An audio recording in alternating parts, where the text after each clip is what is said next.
I've hunted down some villains in my time, but this one beats them all. He is king of the conmen. In the heart of Sydney, in this sea of steel and glass towers, is the home of one of Australia's biggest swindlers. This is one of two magnificent sky houses in Harry Seidler's fabulous Cove apartment building. Worth about $12 million for the two of them, on 3 floors, lawn on the roof with a spa, marble absolutely everywhere, every conceivable luxury. Yes, and have you seen the view?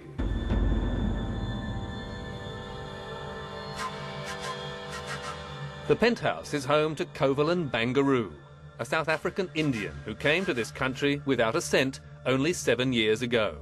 He's supposed to have made a fortune in property and to be one of the smartest and richest men in the country. But he's made his money by cheating ordinary Australians. Tonight, we track him down and confront him with his crimes. Do you have any remorse? Any guilt? Any shame? I'm going to lose my home. I have to sell my home. And I can't. I've got 3 little kids. I can't. Bangaru is no ordinary con man. He's robbed 100 investors of at least $20 million. So how did he persuade so many people to part with their savings? His company Streetwise promised easy home loans and a chance to ride on the property boom, with big-name endorsements behind it. The key to Bangaru's success was he hooked in Australian sporting heroes to invest in and publicise his schemes. Oh, it's right through him. Superb bowling from Brett Lee. Test cricketer Brett Lee, his brother Shane, and batsman turned commentator Michael Slater bowled up $2 million between them. Socceroo Mark Viduka kicked in more than $1 million. And having conned them, Bangaru then paid the cricketers $750,000 so he could use them to con others.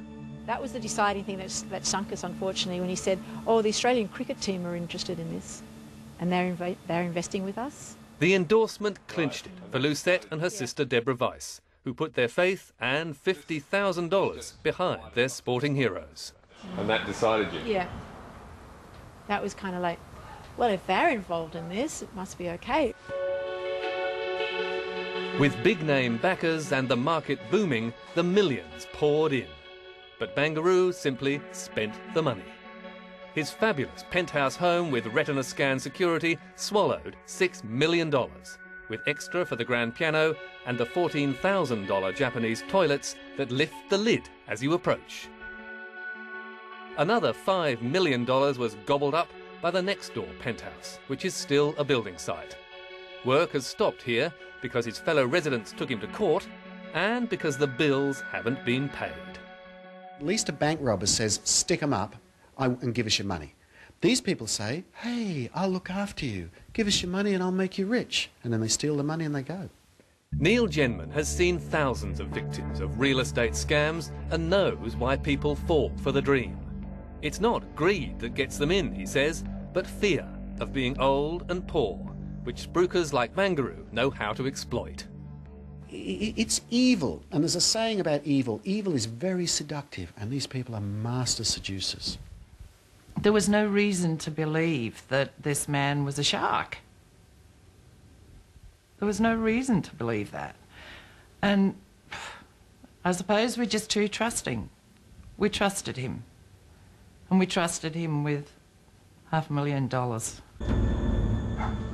Jill O'Donnell and her husband John stand to lose everything. They mortgaged their home and gave Bangaru the money to develop this Sydney duplex.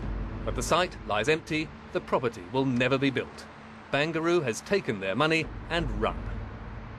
Normal, everyday people's lives are shattered by this man. They're just shattered. It's not in great shape, is it? No.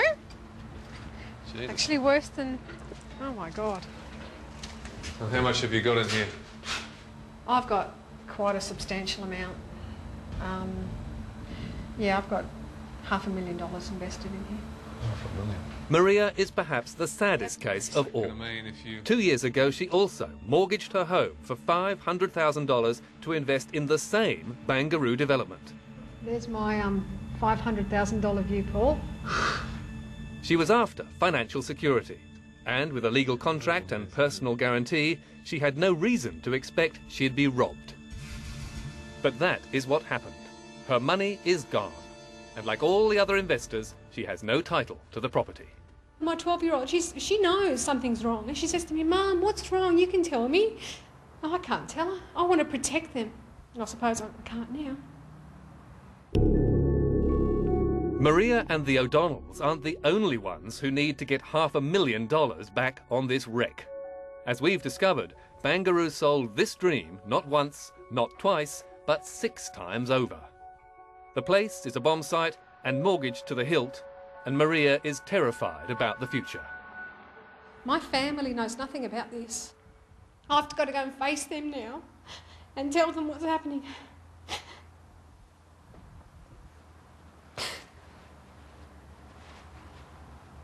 I'm sorry. I can't. I'm sick of being like this. I can't stand being like this. It's not me. I wish I could kill the bastard. I mean, he's out there driving his fancy cars. He drove a car that was worth 2 of my homes. This car alone cost $1 million. Bangaru's Mercedes Maybach. He had it flown to Australia after seeing it in the window at Harrods, and was one of only 3 people in the country to own one.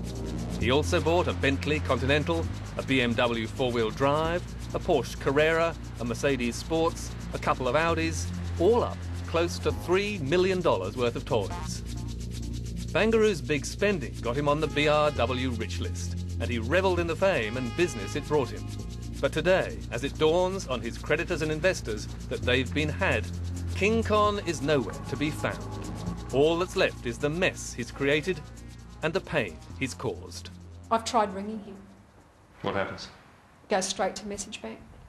I leave messages. Message bank is full now. Which is why we decided that the only way to catch Bangaru was to trap him ourselves, with the help of Neil Genman. Before he became a real estate crusader, Genman was one of the world's best salesmen. And if anyone could get Bangaru out of hiding, it was him, using money as the bait. I said, look, I've got a mate, he's got a couple of $1 million that he's just come into, and maybe you might like to talk to him. And suddenly, it's like a big bit of cheese, and these rats are coming for the cheese. Now, I would hope if they do turn up that you'll be the rat sack on them. Genman made the call, and Bangaru swallowed the $2 million bait. 2 weeks ago, as we waited in Genman's bedroom, Bangaru and his sidekick Trevor Downs made themselves at home in the book-lined study and prepared to skin another sucker. Evening, gentlemen. Mr. Bangaru, Paul Barry from 60 Minutes. You're a very difficult man to get to meet. How are you? Nice of you to come. We'll be okay. A lot of people trying to talk to you over the last few days. A lot of your investors. You won't answer the phone. You don't let them come and see you. What have you done with their money? Well, it's not a question. You must know. It's not a question of what we've done with the money. It's all the money is in the property assets that we've. All the money's in your cars and your apartments. You've spent it on the leases of your Bentley and your Maybach and your other 5 or 6 cars and your 2 $6 million apartments. Oh, I don't think so. All I can tell you is that all the money is in the property.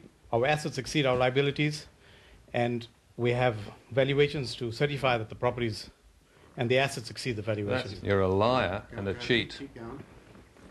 And you've taken their money and you've spent it and you have broken your promises. You can say, yeah, you can say what you like, mate. Go for it. Who are you? Trevor Downs is my name. Trevor Downs is Bangaru's henchman.